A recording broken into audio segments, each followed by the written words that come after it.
Wow, church, how are we doing? Are you all good? See, I love that. I can just say if you're good, and like some of you are like, oh, I'm good. Some of you are like, yes, you're cheering. I love that. Hey, I am happy today. I am. I'm having a great weekend. I am in church with my favorite people, and you all look good today. This section, you look pretty good. Chris, you look real good, man. All right. You guys look real good over here. I'm happy today because you guys look good. I got a side hug from Miss Patsy this morning. And Miss Patsy is the unofficial mayor of Bayshore. All right. In case you didn't know, that's Miss Patsy. I'm also happy this weekend because I got to do one of my favorite summer things on Friday. I have a picture of it. I went to go pick peaches with my kids. And listen, I'm a little amped up today. Because I had like 17 peaches yesterday. And I'm like a local, all right? When I eat peaches, I don't know if this is a local thing or not, I don't even peel them. I can't even wait. I eat them, the skin and all. Who eats them, skin and all? I never heard of peeling peaches. You never heard of peeling peaches? You can eat them. Wash them and eat them. That's the right way, Amy. That's why, okay? You're supposed to just eat them. Even though you're a Philadelphia Eagles fan, you know how to eat those peaches, all right? Anyway, hey, I'm really glad you're here. If you're here for the very first time, I am way more excited about that than any peach I picked on Friday. My name is Joel. I'm the campus pastor around here, so I hope I get to know you if this is your first time here. So thanks for being here. Thank you to everybody who is not here, but you are online. I'm not on Facebook anymore, but my wife was on Facebook last night while I was watching the Ravens preseason game, which we won, by the way. Anyway. Stacy handed the phone to me. I'm like, oh, let me look at what's going on in Bayshore. And I looked at last weekend's videos, and almost 500 people had watched last weekend's videos, which is crazy. It's just crazy. And so there's way more people watching online than we even have in the room today. And so could you guys just show some love to our onliners and our first timers? Just show some love to them. Thank you, guys. All right, we are in week 2 of this series that we've been calling Pits, Prisons, and Palaces, and I'm going to catch you up with where we landed last weekend. But first, you all know my favorite thing to do is like start out by asking you all a question. You know this? And you guys are awesome because most of the time you answer the question. Most of the time. All right, sometimes you stare at me, which you don't want to stare at me and not answer the questions because every time you stare at me and you don't answer the question, I add 5 minutes onto my message. And nobody wants that, right? Okay, and so if you want to get the Cracker Barrel on time today, you got to play along with my games, all right? So here's my question for everyone today. Everyone online, everyone in the room, all right? Does anyone have any irrational fears? Oh, yeah. Me speaking too long counts. You can raise your hand if that's one of them, okay? Any irrational fears? Okay, most of you did not raise your hand. And that's okay. You guys are brave. You're braver than me. But let me give you some examples of some irrational fears. Maybe I'll catch you with one of these. Okay. Is anybody in the room? We'll put this picture up. Anybody in the room afraid of clowns? Listen, nobody. If you're not afraid of clowns, I am afraid of you. I think clowns are terrifying. Somebody said to me one time, they're like, Joel, wouldn't it be cool if we had like a clown ministry at the church? I was like, what? I'm going to call the cops on you. Like, no, it would not be cool if we had a clown ministry at the church. I think clowns are terrifying. Do not invite me over to watch the movie It. I ain't watching It. All right, so apparently I'm the only one afraid of clowns. It's just me, myself, and I afraid of clowns, all right? But that is my fear, which seems pretty rational to me, but apparently that's an irrational fear. All right, here's another one, because nobody's afraid of that. Is anybody afraid to go to the beach and get your little toe pinched by one of these? Okay, finally, somebody raised their hand. And if you raise your hand to this, you probably own water shoes, okay? That's my biggest fear in life is not a crab pinching my toe. It's my wife getting water shoes because she's afraid of a crab pinching her toe. I'm not down with the water shoes. But anyway, I am not afraid of crabs pinching my toes, but I am afraid of my family hamster. Now, this is not Mr. Nibbles, my family hamster. Mr. Nibbles has not earned my love yet, so I have not taken his picture yet, so I found this one on the internet. All right, but if you were here last weekend, I told you all that Mr. Nibbles likes to nibble on people. Nixon, in particular. And so, like, I don't, you ever heard the phrase, like, don't bite the hand that feeds? You ever heard that phrase? Mr. Nibbles don't know that phrase. He will bite you, which is why I am personally afraid of little 7-ounce Mr. Nibbles. I refuse to hold my hamster. I held him one time, and he almost bit me. I have not held him since. My family, the rest of my family, they're not afraid of Mr. Nibbles at all. Mr. Nibbles bites them all day long. Listen, he bit Nixon so bad yesterday morning, Nixon was bleeding. But last night, Nixon put on winter mittens. Hold Mr. Nibbles. I'm like, you are not right, son. Okay, you are. And so my family, they are not afraid of Mr. Nibbles. Here's how I know. A while ago, a few days ago, I was in my kitchen, and I heard my son, Nixon, he yelled from my bedroom. He was like, ah! And I didn't know what it was, so I ran in there, and I'm like, well, are you okay? Is there a clown in here? Like, what's going on? And Nixon and my daughter Nora, they weren't like scared. They were just like laughing, like, ha, ha, ha. I'm like, what's going on? And Nora said, Nixon put Mr. Nibbles down his pants.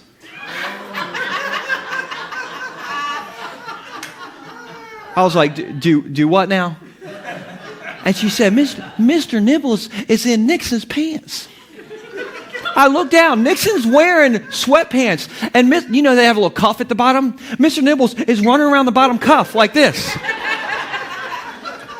And Mr. Nibbles likes to what? Nibble on people. So I'm all freaked out trying to protect my family line. So I'm trying to pull Mr. Nibbles out of the cuff of Nixon's sweatpants, okay? And I get Mr. Nibbles' little head out, and his eyes are bulging like this. So I'm sure he's going to bite me, okay? All right, so I'm sure he's going to bite me, but apparently he wasn't trying to bite me. He just had like a lot of pressure from the cuff on him, so that was like making his eyes bulge out. Don't worry, he was fine. He survived the whole situation, unfortunately. But after that happened, I had one of those parenting moments where I was like, how are you supposed to parent in this situation? So I sat Nixon down, and I said, Nixon, at any point when you're putting the hamster in your pants, didn't you just know that was a bad choice? And Nixon looked at me, and he's like, seriously? He's like, no, Dad, I didn't know that was a bad choice. I'm like, well, you should know. You should know, son. Okay, like you should know. You should not put Mr. Nibbles in your pants. and here's my point. Some of you are like, where is he going with this? Here's my point. There are some things in life that you should just know. Isn't that true? I mean, there's certain things in life that every single person should just know. Like for instance, if you own a dog, his name is Cujo because he likes to eat people. You should know you shouldn't take him to the beach to sit next to 17 million other people, also known as their next victim, Cujo's next victim. Like, you should just know that. Or when you go to a restaurant and you order your meal, and then the server says, what would you like for your side? And you're like, oh, I don't know. Well, you should know. Because they've been asking, listen, servers have been asking that question, what would you like for your side, ever since Jesus was born. Am I right? Like, you know the question's coming. Am I preaching to anybody in the room? Like, you got to get ready, okay? Like, I'm mainly doing that little bit for my wife, all right? She never knows. She's like, oh, a side. We get a side with that. Oh, I didn't know. You should know. Here's something else you should know, okay? You should just know this. If you're in your car by yourself, you're driving down the road, and it's just you, yourself, and I, okay? You should know you don't need to wear a face mask.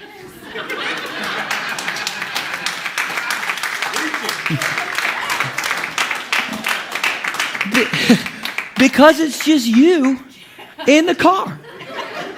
Has anybody else, have you seen this? Listen, I got the lowest SAT score in the room, I promise you. But even I know that you can't protect yourself from giving yourself COVID. Like, there's certain things that every person should know. Are you all tracking with me? All right, now here's what I want you guys to know today. I got one thing that I want you to know, because sometimes we just don't know this. And everybody, there's certain things that everybody should know. So here's what I think everybody should know. We'll put this on the screen. I think everybody should know that God is with you, even when it seems like everything is against you. Amen.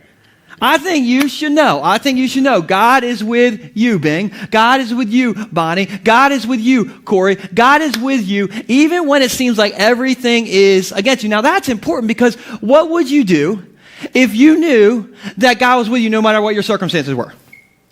How would you act if you knew that God was with you no matter what your circumstances were? How would you feel like right now if you knew that God was with you no matter what your circumstances were? Would that make your life better, yes or no? Yes. When you're struggling as a parent, you're like, I don't know if I know what I'm doing because my kid just put the hamster in his pants. What if in that moment you knew that God was with you? That would help me. Or when you're 24 years old, if you buy a house and the mortgage payment is 60% of your take-home pay. These may be personal stories, okay? But when everything is against you with your money, when everything is against you as a parent, when everything is against your relationships, your health, your job situation, I want you to know that God is with you even when it seems like everything is against you. And nobody teaches us that better than a guy in the Bible named Joseph. Now, I want to give you a quick recap because some of you weren't here last weekend and some of you can't remember last weekend, okay? And so, quick recap. I started the whole Joseph story by telling you the end of the story. At the end of the story, Joseph wins like Egypt's Got Talent or something. They hit the golden buzzer and Joseph is like in charge. He's like in charge of all of Egypt. He's at the palace. That's how the whole story of Joseph ends. But that's not where the story starts. The story starts when Joseph is 17 years old, and he's not at the palace, okay? He's on the farm taking care of the hamsters. And he doesn't have much going for him, okay? He's in the sticks. He's not in the palace. And Joseph, he is the 11th son in the family of 12 different sons. Now, that's important back in the Bible day because your birth order was your worth order. And so Joseph is son number what? 11, which means his inheritance is going to be the hamster house. He ain't going to get much. So Joseph didn't have much going for him when he was 17 years old, but he had two good things in his life. He had this like jacket, like the Dallas Cowboy starter jacket we talked about last weekend. And he had this God-given ability to interpret dreams. Now, one day Joseph had a dream, and he's like, I know what my dream means. And he told his brothers, he's like, my dream means that I'm going to be great one day. And his brothers were like, awesome, we hate you. And so they ripped Joseph's jacket off, tore off like his starter jacket, and threw Joseph in a pit. And then they sold the brother, like put him on eBay. You thought your brothers were bad, okay? Like Joseph is on eBay, y'all, and he's in this pit. And I'm sure Joseph was in the bottom of this pit saying, "This is the worst day of my life." Now, if you went to Sunday school like me, you know what you could have done? You could have like stood up at the top of the pit and said, "Hey, Joseph, good news, man. This is not the worst day of your life. It's getting worse, man." Because here's what happens next. So let's look at Genesis chapter 39, verse 1. If you don't have a Bible, it's on the screen. Okay, so Joseph, he gets sold. Now, Joseph had been taken down to Egypt, which is where he eventually, at the end of the story, he's going to be in charge of the most powerful nation in the entire world at the time. He gets taken down to Egypt, and Potiphar, an Egyptian who was one of Pharaoh's officials, the captain of the guard, we'll come back to that. What did Potiphar do to Joseph? Bought him from the Ishmaelites. Those are the guys who bought him out of the pit. They bought him from the Ishmaelites who had taken him there. Now, Joseph is probably thinking, I thought the worst day of my life was in the pit. But now, I'm a slave. Doesn't it seem like God is falling asleep on Joey a little bit? So he's just falling asleep on him a little bit. Like if I'm Joseph, I'm probably thinking like, God, okay, you know better than me. But I'm pretty sure like slavery's not the best route to get to the palace. Like there's probably a better way. Now, I'm curious, does anybody in here use like GPS directional apps? Google Maps, Waze, Apple Maps, okay, directional maps. Okay, a lot of you guys. How do we survive before directional maps? MapQuest. Okay, listen. I literally mean how do we survive? Because we had atlases. You remember atlases? I said this a while back. Okay, atlases, we would drive down the road. They're 17 feet wide. Put them in front of the window. we're like, okay, I'm in Georgetown. I want to go all the way down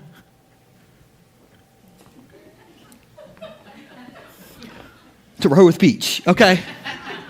Nowadays, it's illegal to send a smiley face emoji while we're driving. But back in the day, we could plaster every window of our car with the atlas. Drive the car with our knee. While our kid was lighting the edge of the atlas on fire with the cigarette lighter that just so happened to be at their eye level in the vehicle. And that wasn't called illegal. That was called a road trip. Okay, that's what that was called. Come on, who used that cigarette lighter for something other than a cigarette, right? Like, just lit everything on fire. Just burned the steering wheel. Anyway, here, back to the GPS directional apps. Does anybody ever think you know a better direction than the directional app? Does this ever happen to anybody else? That happens to me all the time. The other day, we were going to Walmart in Berlin, and I'm driving, and I'm like, well, I need to go down there. And Stacey said, well, that's not what the app says. I'm like, that's because Waze don't know the ways. I said, I have a better route to get to Walmart. I have a faster route to get to Walmart. And Stacey said, no, you don't. I said, yes, I do. Stacey said, no, you don't. I said, yes, I do. Stacey said, no, you don't. I said, yes, I do. So we went my route. And did I get there quicker than Waze said I was going to get there? Listen, I would have, but the light slowed me down. It's not my fault. It's the light's fault, okay? And there was also traffic. All right, I got there way late, all right? But here's my point. Did you know that your route for your life is not always the best route? Did you know that God's route for your life is always, always, always better than your route? Did you know that God doesn't always take your way, but God's way, it's always going to be the best way? Does anybody, you guys know this? I think we forget this a lot of times. And Joseph, like, he is a slave. He's probably thinking, God, I'm pretty sure this isn't the best route to, like, being great. But Joseph, eventually Joseph is going to be in charge of what nation? Egypt. All right. Now, if Joseph is going to be in charge of Egypt, he's going to need to know some military strategy. He's going to need to know some, like, military tactics, some military language. Okay, is this true? Would you agree? Yeah. Now, if he's going to need to know some military strategy, some military tactics, can we put up that verse one more time? Who do you think the best person in the world to teach Joseph about military strategy would be? Would it be maybe like Potiphar? I don't know, the captain of the palace guard? Yeah, see, I'm telling you, God's route is always, always, always better than our route. And my God is a lot of things, but he is not lost. And Joseph, I'm sure he felt lost, but he was on the perfect route for where God was taking him. And so Joseph, he goes from the pit. Now he's at Potiphar's house. Let's keep on looking, okay, because he's a slave. Joseph is a slave. And it says this in verse 2, the Lord was with Joseph so that he prospered. Everybody say, huh? Got one, huh? All right, everybody say, huh? Listen, if Joseph is filling out the application to get on Egypt's Got Talent, and it's asking him, what's your job, Joseph? What's Joseph putting in the blank? Slave. Listen, I don't know what you heard on K-Love. I don't know what you heard on the bridge. I don't know what Christian bumper sticker you got on the back of your minivan, but I've never seen one that says, God is with me because I'm a slave. Woo!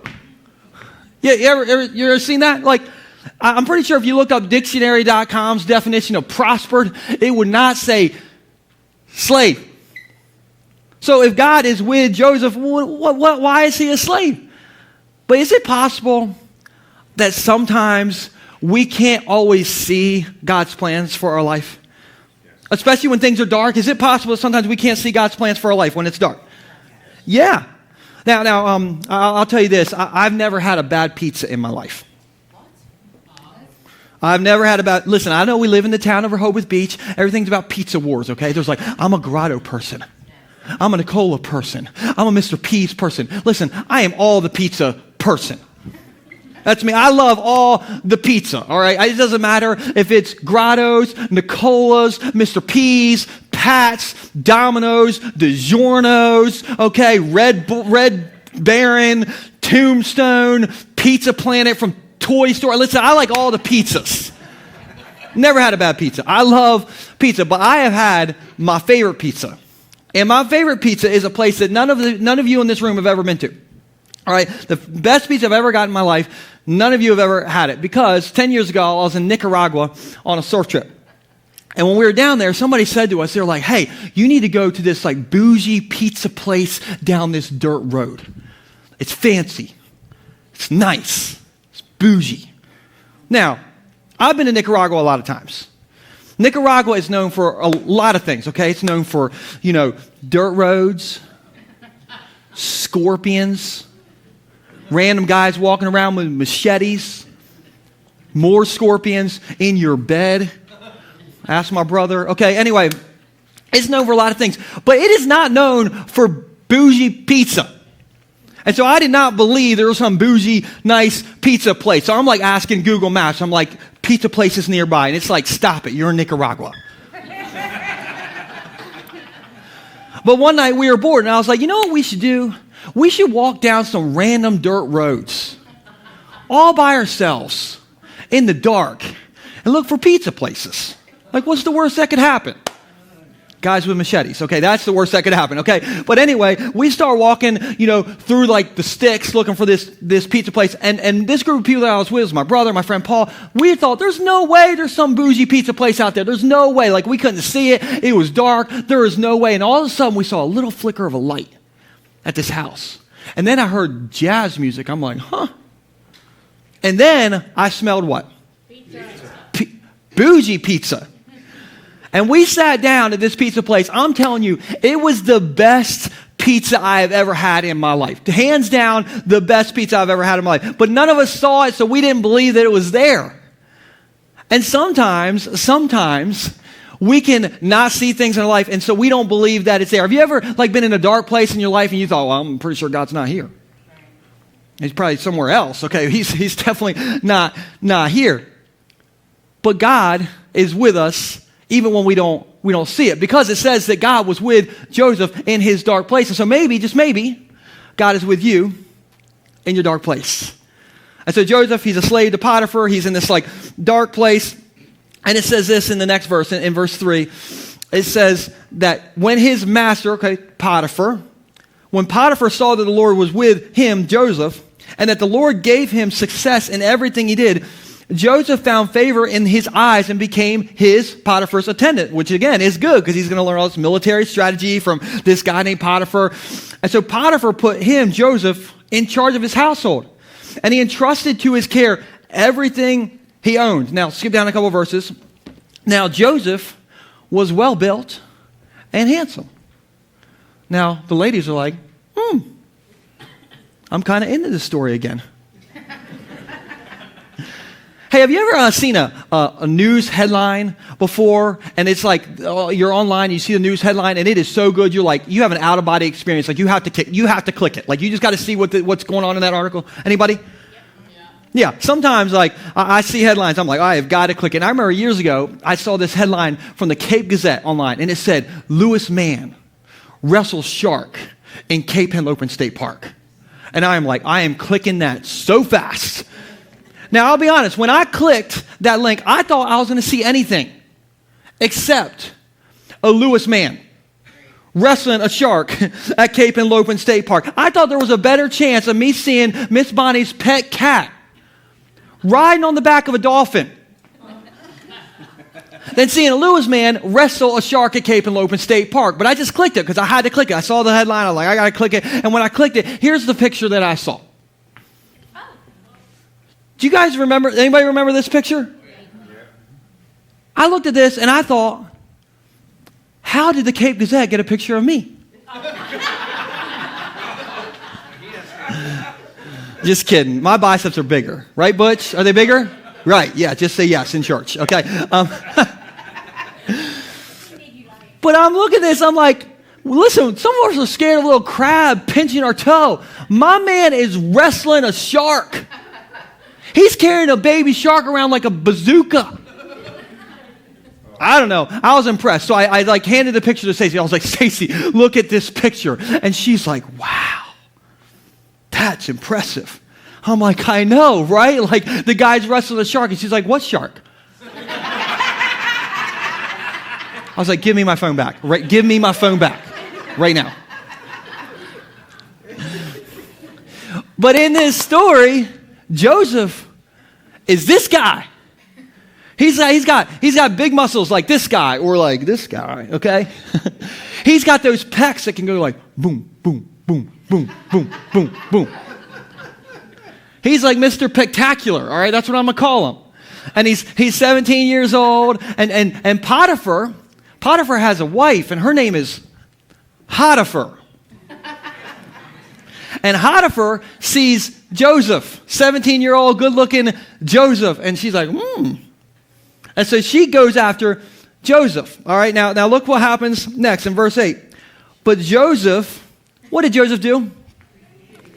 He refused. Look, he told her, my master trusts me with everything in his entire household. No one here has more authority than I do.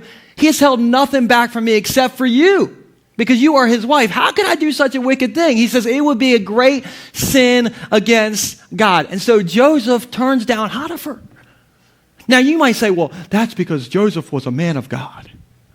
Listen, he was, but he was 17 years old. Do you remember when you were 17 years old? Don't answer that question, okay? But at 17, you're like, hello, hi, I wrestle sharks. How are you, right? But Joseph, when his life was hard, he didn't do the easy thing. He did the right thing. And I don't know about you, but when it seems like God's not being faithful to me, I have a hard time being faithful to him. Is it okay if the pastor's just honest real quick?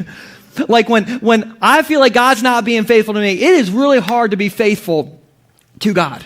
All right, and so Joseph, he's a slave. Why not just give in to Potiphar, okay? Or Potiphar, okay? Not Potiphar, but give in to Potiphar and give up on God. Why not? Because Joseph knew that God was with him, even when it seemed like everything was against him. And so he didn't do the easy thing. He did the right thing. And I just need to tell somebody in the room today, somebody who's maybe watching online today, maybe your life is falling apart right now, and it would be so easy for you to go off the rails. It would be so easy for you to walk out on your marriage and cheat. It would be so easy for you to get in the habit of like going home from work every night and like numbing out and like drinking a beer or 12, speaking cursive, you know.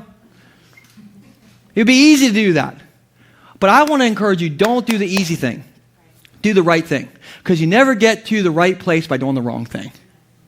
And so Joseph does the right thing. He turns Potiphar down. Everybody say, shut down. She got shut down, you guys, okay? And so she gets shut down. And after she gets shut down, she doesn't like that. So she goes to Potiphar and says, Joseph was the one who came on to me. And Potiphar, he believes Potiphar. And so Potiphar throws Joseph into prison. So let's do a recap. You guys ready for a recap? All right. At 17, Joseph's 11 brothers hated him. Then he gets thrown into the pit. And then he gets thrown into slavery. And now he's thrown into prison. And so we have a picture of how Joseph is feeling in this moment. Here's a picture of Joseph in this moment. Mr. Spectacular is having a bad life. And like, it seems like things just keep getting worse and worse and worse. Like if there's a book that's titled, My Life is Terrible, Joseph's picture is on the cover of that book. Like, how did Joseph keep holding on to God? And here's what I believe, and we'll put this on the screen. I don't think Joseph held on to God. I think God held on to Joseph. I don't think Joseph held on to God. I think God held on to Joseph. And if you've ever been in a tough time in your life and you got through it, you know, looking back, it wasn't you holding on to God. It was God holding on to you. And so I don't think Joseph was holding on to God. I think God was holding on to Joseph. And I think God is holding on to somebody here today. I think God is holding on to somebody who may be listening to this, who may be watching this today. And he's just reminding you, I am with you and I'm holding on to you. I am with you and I'm holding on to you. I am with you and I am holding on to you. But Joseph, like, now he's in prison. So God is with him, but he's in prison. And it says, when he gets into prison, it says that he becomes the prison warden's favorite person. Now, I want to be my wife's favorite person. I am my dog's favorite person. But I could go my entire life and be totally content without being the prison warden's favorite person. And anybody else? I don't even really need to know a prison warden. I will be totally fine. But Joseph becomes the prison warden's favorite person. And so the prison warden puts Joseph in charge of all the other prisoners.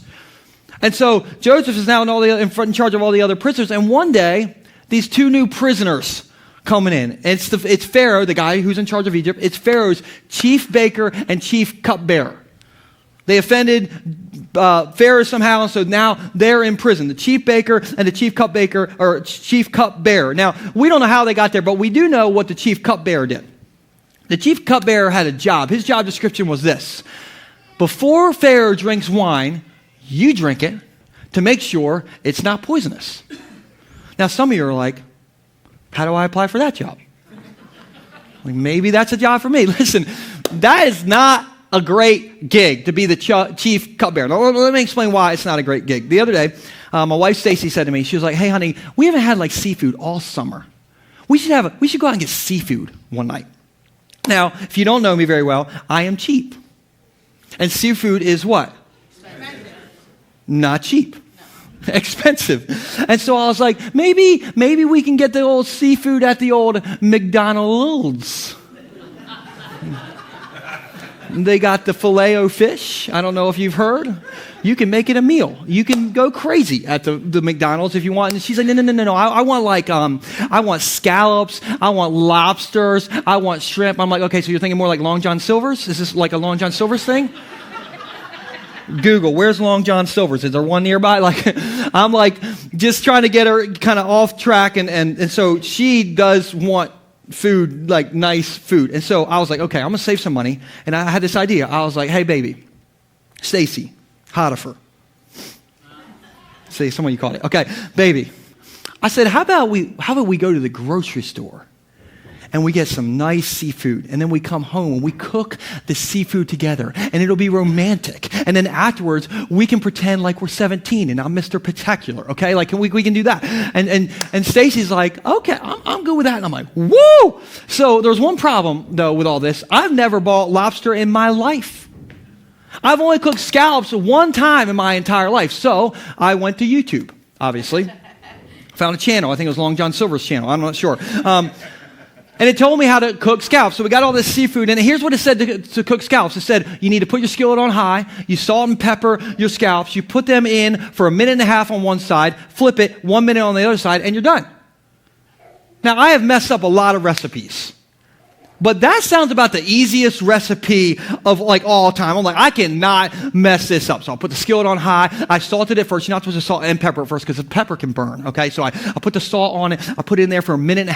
Then I flipped it for a minute. I looked at Stacy. I made, the pecs bounce, a little bit like, that part's not true because I can't do that. Anyway, and then the scallops were done. I cooked scallops, baby. So we sat down at the table, and we got our seafood. I'm feeling like all bougie with our seafood, sitting there eating our seafood. I tasted one bite of the scallop. Now, I've only had like a scallop once in the last 5 years. I don't know what scallop's supposed to taste like, but it didn't taste quite right to me. So I said to Stacey, I was like, does this taste good, like done to you? And she said, no, I think it's fine. And I was like, I think you're fine. And so we ate the scallops. And then 2 hours later, we're sitting on the couch, and Stacy, out of nowhere, she looks over and she grabs my arm. And then 2 seconds later, I look back at her and I'm like, oh no. And I grabbed her arm.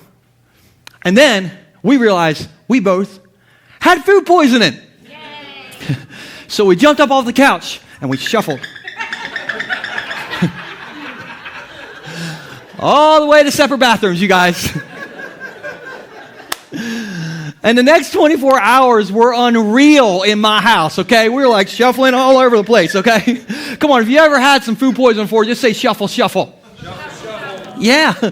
All right, and that story is why you don't want to be the chief cupbearer. Because on a good day, oh yeah, sure, you get some wine. On a bad day, you get poisoned and you start shuffling around. And then you die, okay? So that's not a gig that you want. I'm going to make you all remember this story, all right? I'm going to make you remember it. And so that's not a job that you want, all right? And so back to the story. You got chief cupbearer, and he's in prison. You got a chief baker. And these guys are under Joseph's charge in prison, and they each have dreams. one night. And they don't know what their dreams mean. Now, I told you when Joseph was 17, he had two things going for him. Number one, he had a cool jacket. Number two, he had a God-given ability to interpret what? Dreams. And so the chief cupbearer is like, Joseph, here's what my dream was. What does it mean? And Joseph is like, Chief cupbearer, I have great news for you. In 3 days, you're going to go back to the palace, okay? Pharaoh is going to get you out of here. Life is going to be good. You're going to be doing the wine tasting thing for him. Everything's going to be good. And so the chief baker is like, that's good news. Joseph, can you tell me what my dream means? And so the chief baker tells Joseph what his dream is, and Joseph is like, oh, you have a will? What size robe are you, chief baker? Because you look like a medium, and I'm a medium. So could you put that robe in your will for me? Because I'd like to have that robe, because in 3 days, they're going to kill you, all right? It's going to be like a scene from the movie It. It's not going to be good, all right? It's going to be bad. And in 3 days, that's exactly what happens, all right? The chief cupbearer goes back to helping out Pharaoh. He gets out of prison. The chief baker, things are not good for him. And so before the chief cupbearer goes back to the palace, Joseph says, hey, tell Pharaoh about me, because I'm stuck in this prison. Tell Pharaoh about me. And the chief cupbearer is like, oh, you know I will, man. I will never forget you.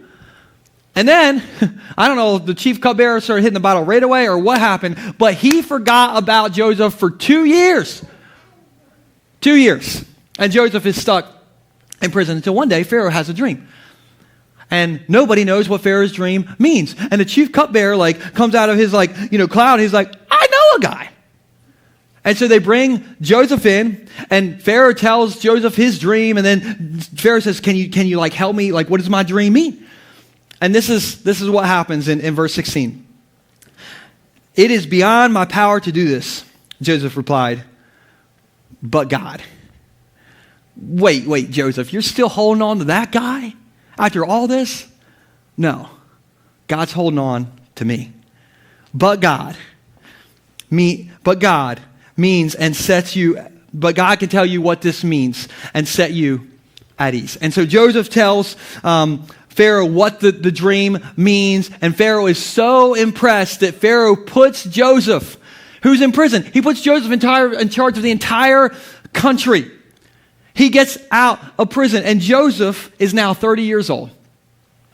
And for the last 13 years, Joseph went from the pit to Potiphar's to prison to the palace. How in the world did Joseph get through all that? Because Joseph knew, just like I want you to know, that God is with you, and Joseph knew that God was with him even when it seemed like everything was against him. And all that pain that Joseph went through was part of God's plan to get Joseph somewhere greater than Joseph could have ever imagined. And I just want to tell somebody here today that your pain isn't permanent. It's part of God's plan to get you somewhere greater. Your pain, your pit, your prison, it's not permanent. It's part of God's plan to get you somewhere greater. On the other side of this, you're going to see that you weren't holding on to God. It was God holding on to you. Amen. And I know this because this summer marks my 10-year anniversary of when I started a depression. And if you've been here a while, you know, you've heard me talk about this before. And I've heard people say to me, like, Joel, you can't talk about you having struggles with depression because you're a pastor and that'll make you weak. I don't believe that. I believe one of the strongest things you can do is talk about your weaknesses. And so I talk about it because it helps me, and if it helps any of you, then that's worth it for me, all right? And so in the summer of 2011, when the summer started, I didn't know anything about mental health issues. By the end of the summer of 2011, I was in my full-on battle with depression. And if you've never been depressed, you need to thank God for that, because it was the most hopeless I've ever felt in my entire life. I felt like I had zero control over it. Yeah, you ever seen somebody walking a giant dog on a leash? You ever seen that before? And the dog is walking them more than they're walking the dog. Have you ever, it's like you just along for the ride? That's how depression felt for me. I just felt like I was just along for the ride, just going wherever it was taking me. And I remember I didn't want to leave the house. I didn't want to talk to people, see people. I remember I would sit outside on my steps at night and look at the stars and wait for my dog, Eli, to go to the bathroom. And while I was waiting, I would just talk to God. And I would be like, God, are you punishing me? Like, is this forever? Like, because it feels like this is forever. And I never heard any answer. Just complete silence, no answer. And I just remember thinking, like, I am stuck. And this went on for 2 years. And around the 2-year mark, my wife, we're sitting down talking about it, and my wife said, Joel, you know God has a plan for you. He still has a plan for you. And that night, that's when I decided I'm gonna quit trying to control this, because I was trying to control it, wasn't working, and I'm just going to let God be in control of this. And this is not how it works for everybody, but for me, when I just released my control, that's when God took over, and that's when things started to brighten up for me. And eventually I came out of that situation, but it wasn't until I said, listen, God, it doesn't seem like you're with me, but I'm going to make the conscious decision to choose to believe that you are with me, even when it seems like everything is against me. And that's when I walked out of the depression. And when I look back, I know it wasn't me holding on to God. It was God holding on to me. And so 3 months after I came out of the depression, I had a brand new daughter, and I was asked to be the campus pastor of this church. And I stood up here for the first time and preached my very first message. So I went from the pit to the basement. But I love the basement, y'all. Like, I loved it. And, hands down, what people tell me consistently helps them the most is when I talk about my struggle with depression. And in the moment, I did not see what God was doing with it. I didn't know what God's plan was. It seemed like the wrong route God was taking me on. But God had a greater plan than anything I could see. And I just want you to know, okay, I'm proof, Joseph is proof. I want you to know that God is with you, even when it seems like everything is against you. And God being with us doesn't mean we won't go through tough times. God being with us means we can go through tough times, because it's not you holding on to God, it's God holding on to you. I want you to feel that today. It's not you holding on to God, it's God holding on to you. I want you to hear that. I want you to know that it's not you holding on to God, it is God holding on to you. And that should give us all hope. And I think there's some things in life that we should all know. And I want you to know that God is with you even when it seems like everything is against you. Does that give you any hope? Does that help you? Good. Let me pray for you guys. Jesus, I really love Joseph's story. I think there's so many interesting elements, so many funny elements, and so many relatable elements for all of us. And so, God, I just pray that, I don't know how people walked in here today, but God, if people were questioning, like, am I on the right route? Or, God, I don't really see you in this dark place. God, I pray that we'll walk out of here knowing that even if we can't see it, even if we can't feel it, even if we can't experience it in this moment, that God, you are with us even when it seems like everything is against us. And I pray that people walk out of here knowing that their situation, their pain is not permanent. It's part of your plan to do something greater in our life. And so, God, give us that hope. Help us to walk out of here knowing that the pit can eventually lead to the palace. So thankful for your grace, Jesus. We love you so much. In your name.